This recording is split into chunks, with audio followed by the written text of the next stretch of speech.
Your subconscious determines your reality.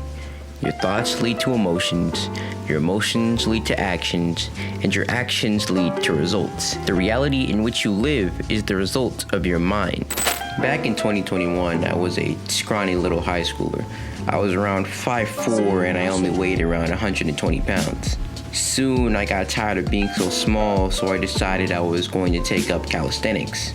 My workout started with me doing push-ups, sit-ups, squats, and pull-ups by wrapping a towel above my doorframe. After doing that for a few months, I realized that I had gotten stronger, but my physique hadn't really changed much. So I did some research and I found out about bulking. Then I proceeded to buy my first gym membership back in the summer of 22. Throughout that 2-month summer, I ended up gaining around 20 pounds and was pretty proud of myself. The interesting thing about that story is that I never doubted for a second that I could change my physique. My subconscious perception of myself allowed me to take the actions that would change my body. If it were the opposite, I wouldn't be speaking to you right now. I wouldn't have the confidence to come on camera and spit game. What's going on, brothers? I hope you're all having a blessed day today. Whether you think you can or you can't, you're right. Henry Ford.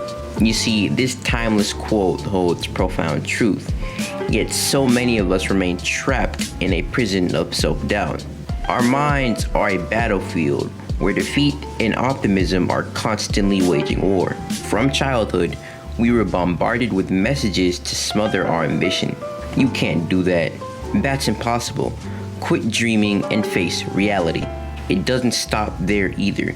Your past experiences, your failures, the decisions you've made, all of these are shaping the perception you have on your future. You become trapped in a negative feedback loop. Picture this. All your life, you've been overweight. It's been in your family for generations. Exhausted, you decide that you're going to break the cycle. When you tell this to your parents, however, their response crushes your spirit. Oh, honey, our family has been like this forever. You shouldn't burden yourself with such things. Their doubt infects you, making this pessimistic prophecy seem inevitable. Despite their words, you decide to start doing some cardio. 3 sweat-soaked days later, you realize how hard it is, and you quit. That voice of defeat whispers in your ear, "See, I told you you couldn't do it." You also tried dieting, but end up quitting for the same reason. You thought to yourself, "There's no point to this, I'll never lose the weight." Old habits pull you back, and the scale becomes a cruel judge, mocking your efforts. That voice grows louder. "I knew I couldn't do it." Each thought reinforces the other, creating a vicious cycle where your beliefs shape your actions and your actions tragically confirm those beliefs. Each step drags you deeper and deeper into despair. But it doesn't have to be that way. When you're able to master your mind, you can master your reality. You become able to create the life you've always envisioned. Like the author of a story, you begin to write the plot in a way where the main character, you, starts to change their life for the better. More so than that, when your mind is under your control, you can genuinely accomplish anything you put it to. This genuine subconscious belief in yourself leads you to take actions to confirm them.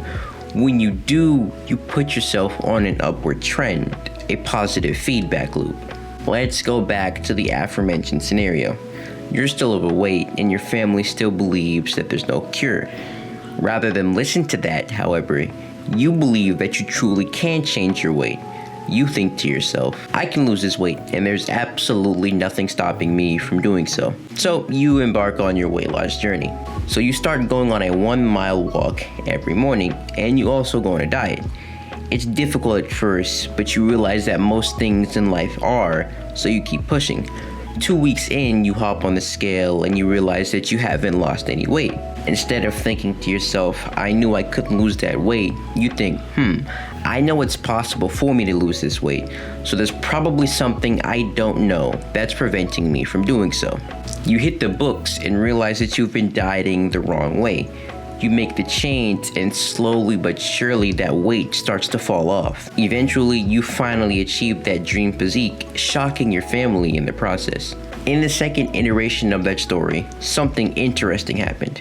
When faced with the realization that you weren't losing any weight, Rather than quit, you looked at it from a different angle and kept quitting.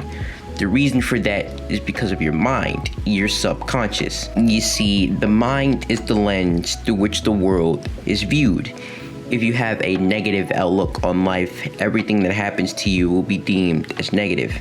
Vice versa, if you have a positive outlook on life, everything that happens to you will be positive. Therefore, in order to achieve the life you desire, you need to master your mind. The mastery of the mind is split into 4 key stages. In going through all of them, you become able to create any reality you wish. To control the mind, one must first understand how it thinks. Our senses, what we've experienced, and our existing beliefs shape how we view and interpret the world around us. If your parents always told you that rich people are evil, you'll perceive them as such and never amass wealth. If you get hurt every time you open up to others, you'll believe that opening up is a bad thing. If you're taught to always see the good in people, you'll believe that the world is a positive place. It's important to understand, however, that reality is highly subjective. The examples I just listed could very well end up as the opposite for some people. Take this scenario, for example. An alcoholic father has 2 sons.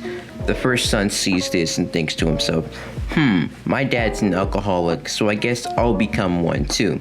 The second son sees this and thinks, my dad is an alcoholic. I don't want that for my kids, so I'll never touch alcohol. 2 people can enter the exact same situation and have completely different interpretations.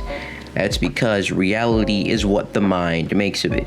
Once you understand how the mind thinks, you must next ascertain why the mind has begun to think in such a way. This stage is about questioning your initial perception on things and digging into deeper meaning behind situations and events. Continuing with the alcoholic story, let's say both sons are driving through a neighborhood and they see a father drinking alcohol while his children are playing in the front yard.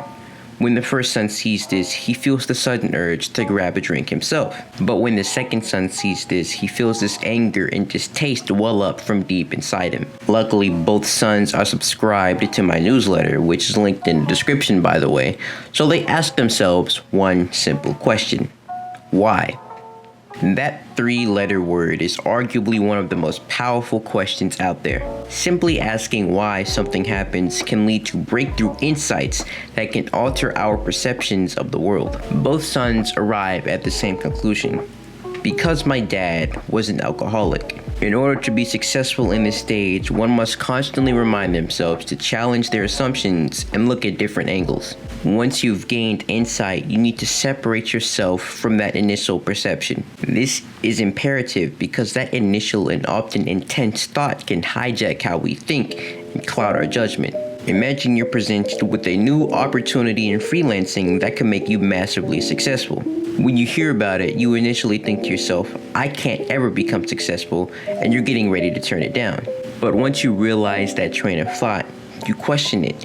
You realize that initial perception came from the fact that you were always told to value a safe and secure job. You find out why, but that initial perception was so strong that you still listen to it, and the opportunity passes you by. This won't get you anywhere. You need to detach. You are not your thoughts. You are the observer of your thoughts. I'm Ray. This one realization will significantly change the direction of your life. Think about it. We can't control how we think. Random thoughts pop into our minds all the time. By that logic, if we were our thoughts, then we would be without control. And that simply isn't the case. The very fact that we don't always do whatever pops into our mind proves that we are not what we think. We are simply the watcher. When you accept and internalize this notion, you become able to step back and take wiser choices that serve your goals. Our brains have an incredible ability built into them for learning and adapting. It's called neuroplasticity. It allows the brain to change itself throughout life by forming new connections between neurons and even forming new neurons themselves. This lays the foundation for understanding that we can change our perception. Observe the beliefs that are holding you back and then think the opposite. Then you want to envision that opposite in reality, but you want to do so with intention. Intention will act as a guide for the thoughts that further your progress. And if you want a guide on how to create supercharged intentions, it'll be the first link in the description. For example, the other day I was hanging out with a friend and I saw this really attractive girl. I mean, she was actually gorgeous, right? So I initially thought to myself, "Aw, Lamb, you can't talk to her." Then I had to pause and then I told myself, well, what's actually stopping you from doing so? Nothing, so that means you can. So I went up to her and we started talking for a little bit. She ended up having a boyfriend, but I'm glad I talked to her nonetheless.